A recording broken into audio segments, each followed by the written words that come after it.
Bonjour et content de vous retrouver. Aujourd'hui, je vais vous proposer dans cette vidéo une nouvelle manière de penser et une autre façon d'agir. Pour commencer, laissez-moi vous demander, travaillez-vous dans un travail que vous ne supportez pas? Vous voulez quitter votre travail, mais vous avez peur du manque ou peur de ne pas trouver le travail idéal que vous avez aspiré tant. Souvent, les gens me disent avec des questions comme « Je n'aime pas mon travail, mais quoi faire? Il faut bien que je fasse quelque chose. » Ou « Comment faire pour quitter mon travail et faire ce que j'aime?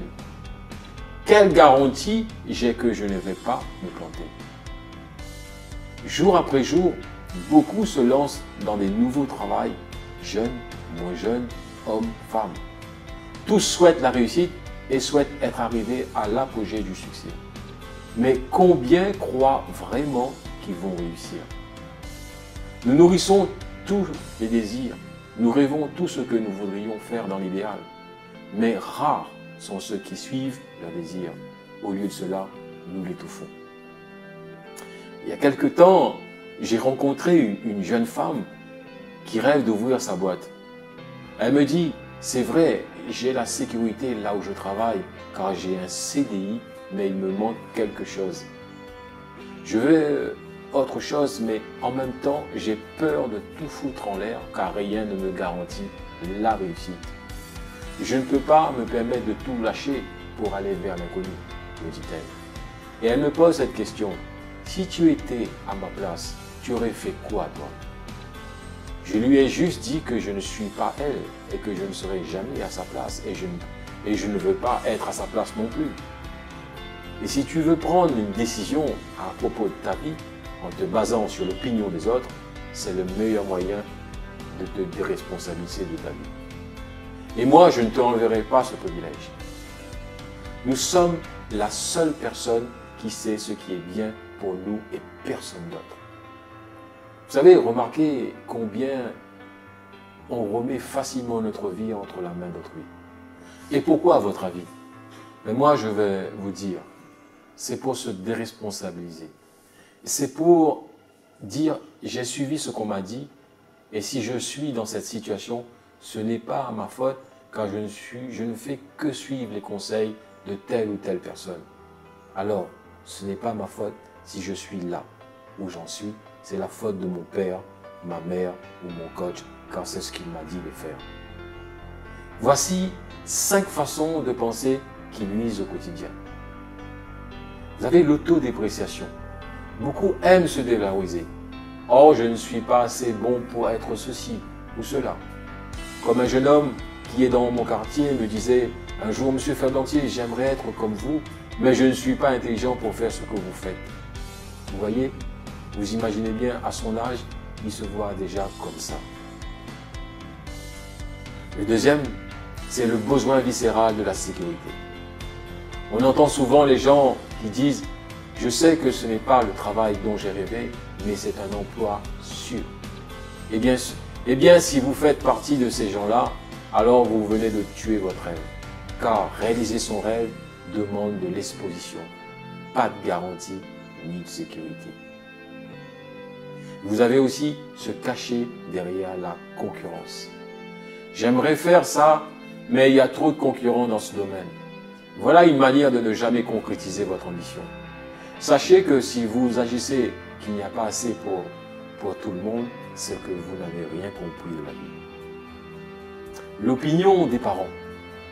Parmi les jeunes, prennent l'opinion de leurs parents comme un obstacle en disant « J'aimerais faire autre chose, mais mes parents veulent que je sois médecin. » Vous savez, tout parent désire que son enfant réussisse dans la vie. Il faut juste prendre le temps et d'expliquer aux parents ce que vous voulez vraiment et vous allez voir que vous et vos parents cherchez la même chose, c'est-à-dire votre réussite. Et enfin, vous cachez derrière vos responsabilités. J'entends parmi mes amis qui disent « J'aurais pu changer d'emploi il y a 5 ans, mais maintenant c'est trop tard. Je ne peux plus car je dois penser à ma famille. » Effectivement, on passe notre temps à trouver une excuse pourquoi on ne suit pas le rêve qui nous tient à cœur. Vous savez, tout le monde veut faire quelque chose de sa vie. Mais en même temps, chacun a peur du coup où on veut des garanties. Oui, je veux bien, mais qu'est-ce qui me prouve que faire ça me rapporte ou m'évite de... Voilà ce qu'on entend.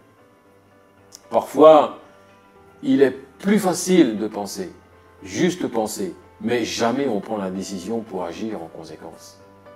Combien de temps avez-vous pensé à renoncer à une mauvaise habitude, ou pensez perdre du poids, ou à vous investir un peu plus dans votre travail ces derniers temps? Réfléchissez. Combien de fois? 5 fois? 10 fois? Vous n'arrivez même pas à vous en souvenir, n'est-ce pas? Peu importe combien vous avez pensé à faire, vous cessez de faire. Moi, je vous dis maintenant, commencez à faire comme si ce que vous voulez être ou faire. Ne vous inquiétez pas, vous allez voir vos pensées et vos sentiments suivront automatiquement. Au lieu d'essayer de changer vos pensées à propos de votre travail, commencez à avoir une image de vous en agissant comme si vous aimiez ce travail. Voilà le comme si. Et imaginez, quelle serait cette nouvelle attitude? Que diriez-vous? Que faites-vous différemment? Essayez-vous d'agir d'une manière nouvelle? Remarquez ce que vous ressentez dans votre corps. Bientôt, vous vous retrouverez dans un endroit de sentiments plus positifs, offrant une nouvelle vibration qui attirera différentes situations dans votre travail actuel. Ou peut-être vous vous retrouvez dans un nouveau travail qui vous épanouisse. Ou qui sait, vous pouvez finir par aimer votre travail actuel. Pour finir, racontez-nous dans les commentaires, avez-vous déjà réussi à changer une habitude ou une manière de penser? Comment avez-vous fait? Partagez-nous. Dans tous les cas, je vous souhaite le meilleur. Et n'oubliez pas, faites comme si et tout va rentrer dans l'ordre. Je vous le garantis. Je vous remercie et je vous dis à bientôt. Prenez soin de vous. Je vous embrasse.